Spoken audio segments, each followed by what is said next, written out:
희년과 갈대상자라는 제목으로 말씀 증거하도록 하겠습니다. 신앙인은 이 세상에 살면서 적어도 세 가지 이 생각을 정리해 가지고 살아야 됩니다. 첫 번째는 역사적인 신앙입니다. 하나님께서 과거에도 나를 붙들어 주셨다. 이 역사적 신앙이죠. 그 다음에 두 번째, 오늘의 현실적 신앙이고 현실인식인데 하나님은 오늘도 나를 지켜주신다라는 겁니다. 그 다음에 미래적 신앙이에요. 미래 전망이죠. 비전이고 꿈이고 소망인데 이것은 뭐냐면 하나님은 앞으로도 우리를 틀림없이 지켜주실 것이다. 여러분들 이 세 가지 신앙을 견고하게 견지하며 살아가게 되기를 축원합니다. 어떤 분이 그런 얘기를 하더라고요. 2016년은 자기 생애의 최악의 해였다. 자기 생애의 최악의 한 해였다고 평가를 하더라고요. 하긴 그 말에 어느 정도 동의합니다. 왜냐하면 진짜 1년 동안 인내가 필요한 한 해였습니다. 보통 연말이 되면 다사다난했다고 하는데 2016년은 정말 유독 심했어요. 한 여인의 국정농단으로 온 나라가 휘청거려서 국민의 한 사람으로서 어디다가 마음을 정착하고 살아야 될지를 모를 정도였습니다. 저 북쪽에서는 계속 북핵 실험을 하면서 전쟁의 위협을 강화하고, 그 다음에 경주에서는 지진이 납니다. 그리고 최근에는 조류 인플루엔자 그 AI 확산으로 계란이 한 판에 제가 보니까 9,000원, 10,000원도 넘는 것 같아요. 요새는. 그게 엊그저께 저는 정말 행복한 아침 식사를 했어요. 우리 집사람이 계란 프라이 하나를 탁 해주더라고. 이 어려운 때에 계란 프라이를 하나 먹으니까 진짜 인생 살만 납디다. 예? 그런데 여러분 생각해 보십시오. 정말 2016년이 우리 생애 최악의 해였을까? 사실은요, 이건 우리나라 사람들만 이렇게 생각하는 게 아닙니다. 전 세계 사람들이요, 다 뭐냐면 작년에는 최악의 해였다고 그래요. 미국에 있는 친구도 페이스북에서 자기는 이렇게 힘든 한 해를 보냈는지 난생 처음이라고 그럴 정도로 최악의 한 해였다는 겁니다. 그런데 사실 하나님이요, 사람을 어떻게 만드셨냐면요, 이 마음속에 영적인 신호등을 설치해 놓은 것 같아요. 이 좋은 일이 있을 때는 별로 신경 안 쓰고 삽니다. 근데 별로 좋은 일이 일어났을 때 뭐 크게 감격하지 않고 크게 무슨 뭐 신경 안 써도 좋은 일이니까 별 위험이 없으니까 그냥 잘 지낼 수가 있어요. 그런데 이 신호등이 조금이라도 나쁜 일이 생기면 빨간불이 탁 켜지는데 그때 긴장하지 않으면요 진짜 위험에 빠지거든요. 하나님이 우리는 위험을 잘 감지하도록 만들어 놓으셨어요. 그러니까 항상 사람들은 어떻게 하냐면 왜 이렇게 힘들지? 왜 이렇게 어렵지? 제가 사업하는 분들하고도 대화를 해보고 또 동네에서 조그마한 슈퍼마켓 하시는 분들하고도 대화를 해보는데 나는 그분들 얘기를 들어보면 대한민국이 살아있는 게 기적이라고 좀 봐요. 왜냐면 사업 어떻습니까? 목사님 죽을 지경입니다. 이게 재작년에도 그랬고 작년에도 그랬고 아마 올해 내가 새로 만나서 죽지 못해 삽니다. 아마 분명히 이럴 겁니다. 그리고 슈퍼마켓 하시는 목사님 장사 작년에 반도 안 돼요. 우리는요 다 지역 구덩이로 들어가 살아야 돼요. 그 말이 사실이고 그 말대로라면 어떻게 우리가 이 세상에 두 발 딛고 살 수 있겠습니까? 저도 개인적으로 생각해 봤어요. 진짜 2016년이 그렇게 힘들었나? 물론 힘들었어요. 참 힘들었어요. 하지만 가만히 생각해 보니까 옛날에 이거보다 더 힘들었던, 객관적으로 더 힘들었던 해가 한 두세 번 손에 잡히더라고요. 아, 그렇구나. 그런데 우리는 어떻게 했냐면 왜 이렇게 오래 힘들까? 왜 이렇게 오래 정말 어려울까? 이렇게 생각하면서 살게 되어 있습니다. 중요한 거는 하나님께서 우리에게 2017년을 새롭게 열어주셨다는 겁니다. 작년은 정말 여러분 인생의 최악의 한 해였는지 모르지만 2017년을 희망 가운데 소망 가운데 열어가시게 되기를 축원합니다. 우리 여기서 멈출 수는 없잖아요. 여기서 주저앉을 수는 없잖아요. 그래서 전 결심했어요. 그래, 신들매를 고쳐매고 분연히 일어서자. 어떻게 주저앉아서 그대로 서서히 내리막길, 국가경제도 내리막길, 정치 상황도 내리막길, 그렇다고 내 인생도 내리막길, 그렇게 할 수는 없지 않습니까? 신들매를 고쳐매고 벌떡 일어나서 어려움을 이겨내고 역경을 이겨내고 정말 갓난 곤난 정말 어려운 것들을 다 이겨내고 축복의 세계로 발을 내디뎌야 하는 거 아니냐. 그래서 우리 강북제일교회 성도들은 2017년에는 하나님의 은혜로 독수리가 창공을 향해서 힘차게 날아오르는 것처럼 하나님께서 우리 교회와 우리 성도에게 틀림없이 은혜 베푸신다, 이 확신을 가지고 축복으로 나아가는 나와 여러분 다 되시기를 예수 그리스도의 이름으로 축원합니다. 저는 무슨 막연한 얘기를 하는 것은 아닙니다. 근데 2017년은 하나님께서 우리 교회를 틀림없이 붙들어 주신 믿음이 생겨요. 여러분들도 이 믿음 갖게 되길 바랍니다.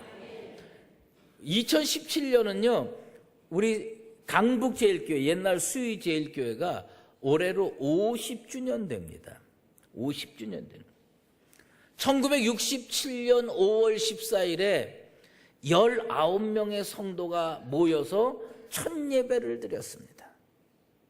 19명이 모여서 첫 예배를 드리고 그리고 이 교회를 열었는데 이제 50년이 됐습니다. 성경에서는 이 50주년은요 구원의 해요 축복의 해로 규정하고 있습니다. 그래서 그것을 뭐라고 부르냐면 희년이라고 부릅니다. 이 희년을 히브리어로 쉐낫 하요벨이라고 부르는데, 이 쉐낫 하요벨이라고 하는 것은 뭐냐면, 요벨은 뭐냐면 수양의 뿔이에요. 양이 이 뿔이 있지 않습니까? 이 뿔이 있는데 그 뿔을 뚝 잘라가지고 제일 끝부분에 있는 데를 구멍을 뻥 뚫습니다. 그리고 그거를 나팔로 사용을 합니다. 그러니까 이 50년이 되는 해마다 제사장들이 쫙 나와서 그 요벨 나팔을요 다 일제히 신년 첫날에 쫙 부릅니다. 신년 첫날에 나팔을 쫙 불러요. 그 무엇을 선포하는 거냐? 자유와 구원을 선포하는 겁니다. 우리 여러분들이 영적인 눈으로 오늘 천군 천사들이 이 요벨 하나님의 그 구원의 뿔나팔을 부는 소리를 여러분들이 듣게 되기를 축원합니다. 진짜 강북제일교회 성도들을 위해서, 대한민국을 위해서 하나님께서 천군 천사를 통해서 요벨을 쫙 부는 겁니다. 그런데 이 희년이 왜 그렇게 중요하느냐? 이스라엘에서 살다 보면 똑똑한 사람, 잘난 사람은 돈도 많이 벌고 뭐 이렇게 하잖아요. 그런데 이 뭐냐면 조금 부족한 사람들은 못 살고 힘들고 그러지 않겠어요. 그런데 중요한 것은 뭐냐면 자기 땅을 그래서 팔았어요. 다른 사람한테. 또 자기 집을 또 다 팔았어요. 그래가지고 그냥 전전긍긍하며 사는데, 이 희년에는 어떤 규례가 있느냐면 자기 집으로 돌아갈 수 있는 거예요. 자기 땅으로 돌아갈 수 있는 거예요. 이 희년의 그 구원의 역사가 우리 교회에도 영적으로 이루어지게 되길 소망합니다. 그래서 우리 성도들이 얼마나 그 소원하는 겁니까? 그 성전에 되돌아가는 희년의 역사가 올해 틀림없이 일어나게 되기를 바랍니다. 그래서 예수님께서 복음의 핵심 내용을 이사야 선지자 말씀을 인용해서 하셨습니다. 주의 성령이 내게 임했다. 성령이 내게 임해서 복음을 전하는데 그 복음의 내용이 뭐냐? 포로된 자에게 자유를, 눈먼 자에게 다시 보게 함을, 눌린 자에게 자유롭게 함을, 그것을 은혜의 해를 선포한다. 여기에서 은혜의 해가 뭐냐? 쉐낫 하요벨이에요. 그게 희년이라고 하는 뜻입니다. 주의 은혜의 해는 희년인데 예수님의 구원은 희년을 염두에 두고 우리 주님께서 선포하신 겁니다. 이 2017년 우리 강북제일교회 희년에 주님께서 구원을 선포해 주시고 자유를 선포해 주시고 회복을 선포해 주시게 되기를 주의 이름으로 축원합니다. 이 희년에 우리 주님께서 저에게 주신 첫 말씀이 뭐냐면 오늘 출애굽기 2장 1절에서 10절 말씀입니다. 이스라엘이 애굽에서 종이 됐습니다. 하나님은 이 백성을 구원하시길 원했습니다. 그 구원하시길 원해서 아므람과 요게벳 가정에 모세라고 하는 아이가 태어났습니다. 부모가 보기에도 잘생겼고 하나님이 보시기에도 아름다웠습니다. 그런데 이 아이가 석 달 자라면서 울음소리가 커지기 시작하는 거예요. 여러분, 그 아기들 울음소리가요 진짜 커요. 얼마나 큰지 모릅니다. 그런데 이 울음소리 때문에 이 아기를 더 이상 키울 수가 없어요. 바로가 남자아이가 태어나면 나일강에 버리라고 그랬거든요. 죽이라고 그랬어요. 유아 살해를 명했습니다. 이게 이제 들키게 돼 있습니다. 더 이상 버틸 수가 없어요. 더 이상 견딜 수가 없어요. 더 이상 참아낼 수가 없는 거예요. 그래서 부모가 이 아이의 손을 놓기로 작정을 했습니다. 키울 수가 없는 거예요. 참 보면요, 부모가 자식을 사랑하는 게 지극하다 그래도 견딜 수 없으면 자식의 손을 놓는 경우가 왕왕 있더라고요. 왜 그랬냐? 이 모세의 울음소리 때문에 이게 손을 놓을 수밖에 없었다고 하는 겁니다. 전혀 다른 차원이지만 우리 성도들을 제가 이렇게 3년 동안 목회하면서 정말 울음소리가 크다.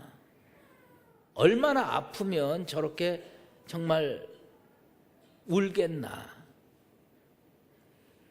겉으로 보면요 상처가 다 치유된 것 같아요. 평상시에 보면 웃고 교제하고 사랑 나누고 별 문제가 없어요. 그런데 어떤 상처 난 부분들이 딱 건드려지면요 다 그 상처로 이게 보면 겉으로 보면 아무 상처가 없어. 근데 딱 열어보면 거기에 상처기가 있는 거예요. 예? 피가 아직도 멈추질 않았어요. 고름이 나와요. 그런 걸 참 많이 경험을 합니다. 그래서 성도들이 아프다고 나한테 우는 거예요. 평소에 잘 몰라요. 어느 지점이 딱 건드려지면 바로 화가 나옵니다. 바로 불평이 나옵니다. 바로 원망이 나옵니다. 나는 처음에 그게 불평이고 원망인 줄 알았는데 3년을 지나면서 내가 느끼는 건 이거는 우는 거구나. 이건 참 우는 거구나. 그렇게 느껴지는 겁니다. 어떤 성도가요 그래요. 목사님, 제 말을 안 들어주시면 교회 떠나겠습니다. 무슨 대화를 하는 것도 아니에요. 그냥 본인이 요구하는 걸 안 들어주면 떠나겠습니다. 제가 3년 동안 이런 종류의 얘기를 참 많이 들었습니다. 심지어 어떤 성도는요 아주 독하게 얘기를 해요. 저희들 보따리 다 싸놓고 있습니다. 목사님이 어떻게 하시는지 눈여겨보고 있습니다. 그런 얘기 하시는 성도들도 있습니다. 나는 그게 불평인 줄 알았어요. 근데 지금 와서 생각을 해보니까 이게 아프다고 그러는 거구나. 이게 힘들다고 그러는구나. 이 성도의 울음소리가 들리는 겁니다. 이 2017년에 여호와 라파 되신 하나님께서 우리 성도들의 상처를요 완벽하게 치료해 주시게 되길 원합니다. 우리 하나님께서요 진짜 그 아픈 데다가 약 발라주시고 사랑으로 보듬어 주셔가지고 그 상처가 기억이 나지 않을 정도로, 거기를요, 여기 안 아플 때는요, 여기 이렇게 건드리면 별 신경 안 써요. 그런데 여기가 뒤었어요. 여기 칼로 베었어요. 그래서 여기가 진짜 여기 탁 하면 깜짝 놀랍니다. 그리고 화를 벌컥 냅니다.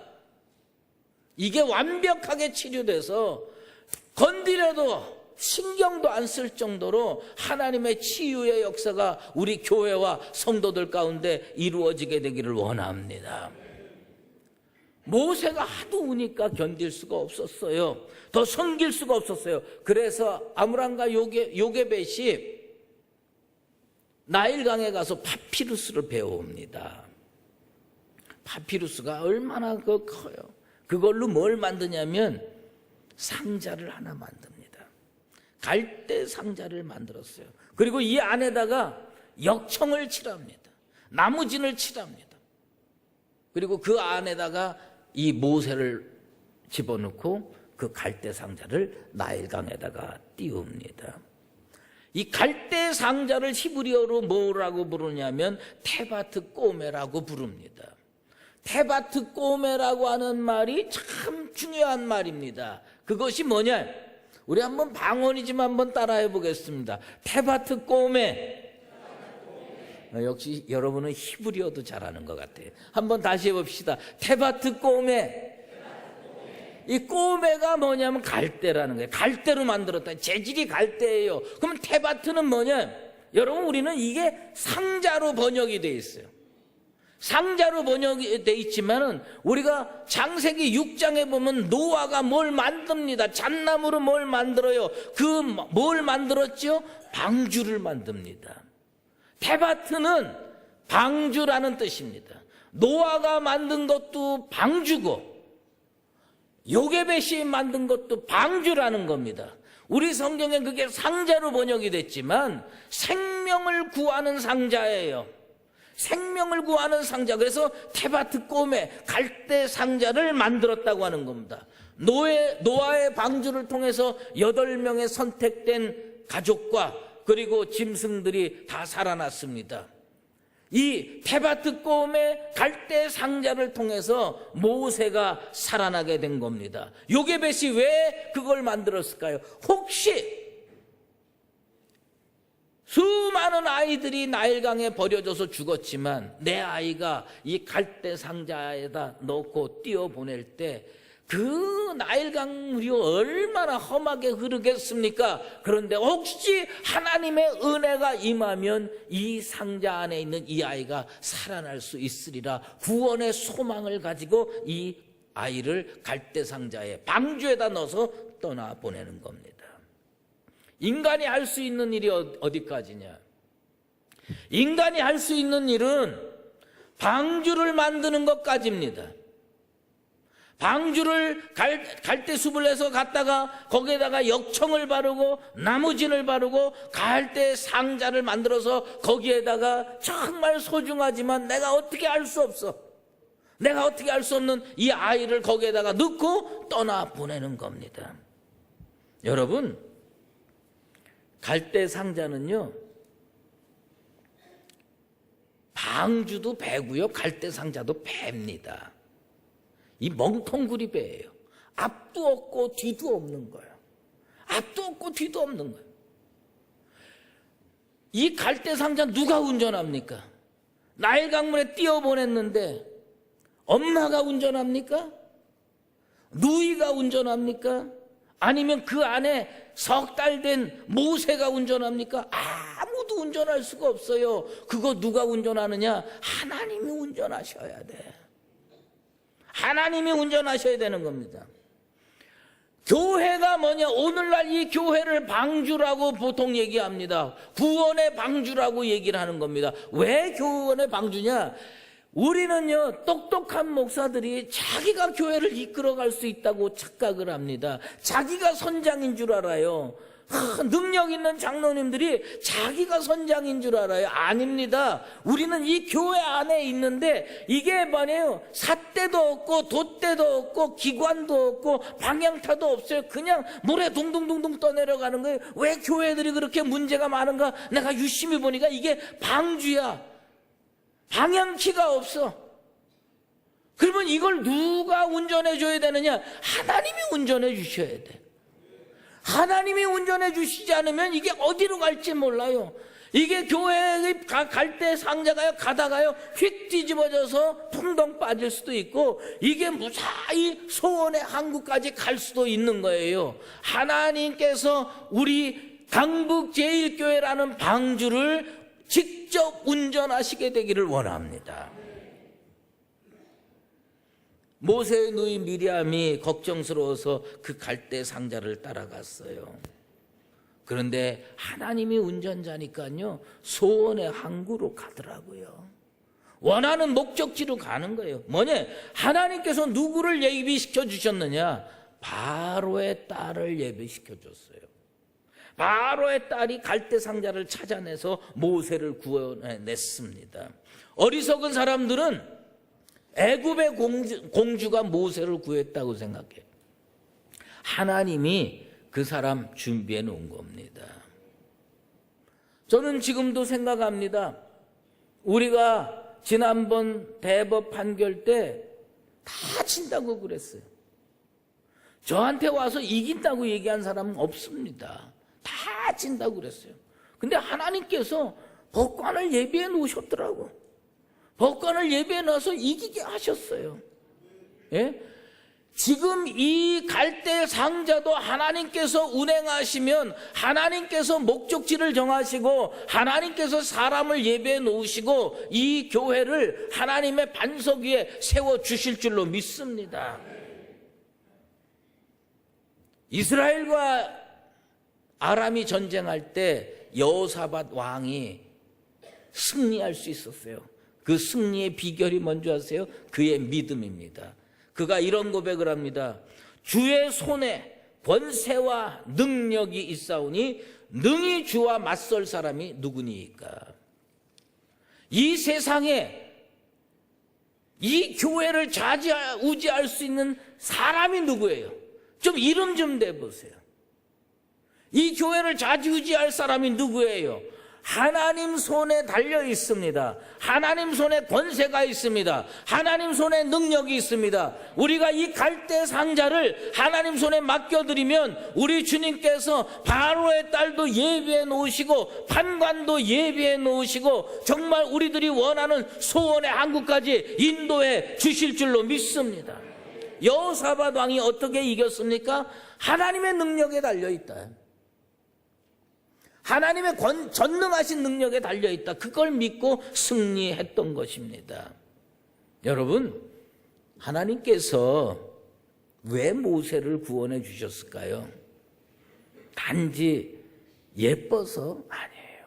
하나님의 분명한 목적이 있습니다. 이게 뭐냐면 모세를 살려내서 그 모세를 잘 키워가지고 이스라엘의 지도자로 삼아서 이스라엘 백성들을 그 종되었던 애굽 땅에서 끌어내야 되겠다. 저는 하나님께 기도합니다. 하나님, 이 갈대 상자를 주님께서 친히 운전하셔서 회복의 자리로 인도하여 주시옵소서.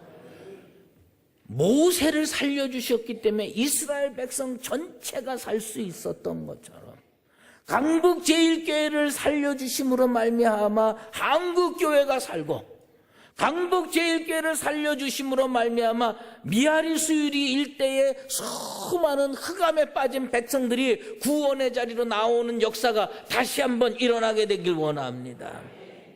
아버지 하나님께서 이 갈대 상자를요 살릴 수도 있고 죽일 수도 있는데 이 갈대 상자를 하나님께서 틀림없이 살리시게 될 줄로 믿습니다. 저는요 하나님께 기도해요. 하나님, 저를 살려주시고 우리 성도들을 살려주시고 우리 교회를 살려주시면 모세가 했던 역할을 이 시대에 우리 교회가 한번 해보겠습니다. 우리에게 기회를 주시옵소서. 여태까지 뜨뜻미지근하게 신앙생활 하셨던 분들 다 회개하시고 하나님이 이 갈대 상자를 살려주셔서 성도를 살려주셔서 은혜의 반석 위에 세우시면 우리 모두가 모세처럼 구원의 역사를 이루는데 앞장서는 하나님의 일꾼들 되기를 소망합니다. 사랑하는 강북제일교회 성도 여러분, 2017년은 소망의 해가 될 겁니다. 하나님께서 다시 우리에게 은혜를 베푸실 겁니다. 세상 사람들이 다 뭐라고 그래도 나는 하나님이 하실 수 있다고 믿습니다. 그러므로 여러분, 이 믿음 가지고 이 갈대 상자를 정말 은혜의 눈으로 발견하게 될 바로의 딸도 예배해 주실 것이고, 잘 키워서 이 교회를 통해서 새로운 구원의 역사를 일으키시는 하나님의 능력의 사건들을 체험하며 살아가는 나와 여러분 다 되시기를 예수 그리스도의 이름으로 축원합니다. 기도하겠습니다. 하나님 아버지, 우리도 남들처럼 50주년을 맞이해서 교회 사진첩도 만들고 역사책도 만들어서 후손들에게 물려주고 싶었습니다. 그 사치스러운 일을 못했습니다. 하지만 이 2017년 벽두에 하나님께 간구하오니, 하나님, 이 연약한 갈대 상자를 세상 풍랑에 맡겨두지 마시고 하나님께서 직접 건지셔서 모세를 물에서 건지신 것처럼 강북제일교회를 이 세상의 험난한 풍랑에서 건져 주시옵소서. 그리고 우리들은 건짐을 받고 정신 차리고 믿음 생활 잘해서 모세가 이스라엘 백성을 구원의 자리로 인도한 것처럼 스위리와 미아리 일대에 죽어가는 심령을 구원의 자리로 이끌고 내리막길을 걷고 있는 한국교회를 반석 위에 세워놓는데 쓰임받게 도와 주시옵소서. 우리 사랑하는 성도들 이 험난한 세상에 지치지 않게 도와주시고 하나님의 장중에 붙드셔서 세초부터 세말까지 축복하여 주시옵소서. 예수 그리스도의 이름으로 기도드리옵나이다. 아멘. 이제는 우리 주 예수 그리스도의 은혜와 하나님 아버지의 극진하신 사랑하심과 성령의 인도하시고 교통하심이 희년을 맞이하여 하나님께서 이 연약한 갈대 상자를 세상의 풍랑에서 건지시고 회복시키시고 축복 주실 줄로 확실히 믿고 전진하기로 작정하는 사랑하는 강북제일교회 모든 권속들 머리머리 위에와 주의 몸된 교회 위에 이제로 영원히 함께 계시옵기를 간절히 축원하옵나이다.